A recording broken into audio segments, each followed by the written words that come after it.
Hello बच्चों, let's read this question.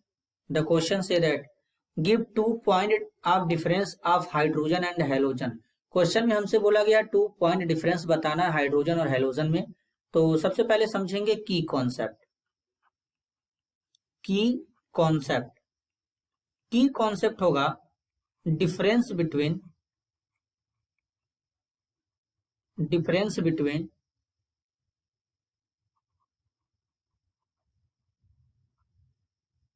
Hydrogen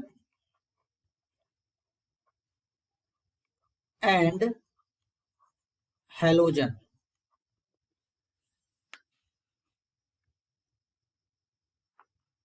तो यहां पर हो जाएगा हाइड्रोजन और यहां पर हो जाएगा हेलोजन। हाइड्रोजन को बेसिकली H से रिप्रेजेंट करते हैं, हेलोजन को X से रिप्रेजेंट करते हैं। अब X इक्वल टू आता है fluorine, chlorine, bromine, iodine, astatine. ये सब हमारे होते हैं, एस्टैटिन रेडियो एक्टिव होता है। तो अब अगर इनमें डिफरेंस की बात करें तो बेसिकली जो हाइड्रोजन होता है, हाइड्रोजन का एटॉमिक नंबर 1 होता है, इलेक्ट्रॉनिक कॉन्फ़िगरेशन होता है 1s1, यानी इसका जो वैलेंस इलेक्ट्रॉन होता है वो केवल 1 होता है। लेकिन अगर हेलोजन की बात करें, जैसे फ्लोरीन यहां पर ले लें, तो इनका जो एटॉमिक नंबर होता है फ्लोरीन का वो 9 होता है, electronic configuration 1s2, 2s2, 2p5 होता है। तो इसका जो वैलेंस इलेक्ट्रॉन यहाँ पर है 5 + 2 7 होगा। तो यानी जो हेलोजन होते हैं, बेसिकली फ्लोरीन का वैलेंस इलेक्ट्रॉन तो 7 है ही, जितने भी हेलोजन होते हैं इन सब का वैलेंस इलेक्ट्रॉन जो होता है वो 7 होता है, जबकि हाइड्रोजन का वैलेंस इलेक्ट्रॉन कितना होता है, केवल 1 होता है। अब अगर बात करें कि हाइड्रोजन के पास बेसिकली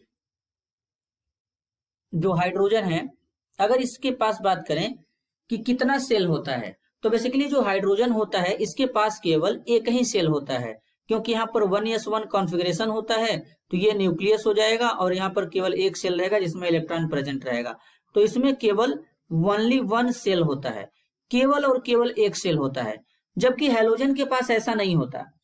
अगर केवल फ्लोरीन के पास ही अगर देखें तो यहाँ पर 1 2 3, यहाँ पर जो फ्लोरीन है, फ्लोरीन के पास अगर देखें कि कितना सेल है, तो फ्लोरीन के पास 1 और 2 सेल है, यानी इसके पास 2 सेल है, 2 सेल फ्लोरीन के पास है। और जब ग्रुप में टॉप टू बॉटम चलेंगे तो सेल का नंबर भी इंक्रीज करेगा। जैसे कि फ्लोरीन के पास अगर 2 है तो क्लोरीन के पास क्या हो जाएगा, 3 हो जाएगा। कुछ इस तरीके से अगर क्लोरीन का एटॉमिक नंबर देखें तो कॉन्फ़िगरेशन करेंगे 1s2, 2s2, 2p6, 3s2, 3p5। तो इस तरीके से जो क्लोरीन है इसके पास अब 3 सेल हो गया, एक ये हो गया, एक ये सेल हो गया, एक ये सेल हो गया। तो इस तरीके से सेल इंक्रीज करता जाएगा। लेकिन हाइड्रोजन के पास तो केवल एक ही सेल है। तो यहाँ पर ये दो डिफरेंस हो जाएगा कि जो हाइड्रोजन होता है इसका वैलेंस इलेक्ट्रॉन 1 होता है, हेलोजन का वैलेंस इलेक्ट्रॉन 7 होता है। हाइड्रोजन के पास केवल एक सेल होता है, जबकि हेलोजन के पास ऐसा नहीं होता है। तो इस तरीके से ये डिफरेंस हो जाएगा। This is your answer. I hope you understood it well. All the best.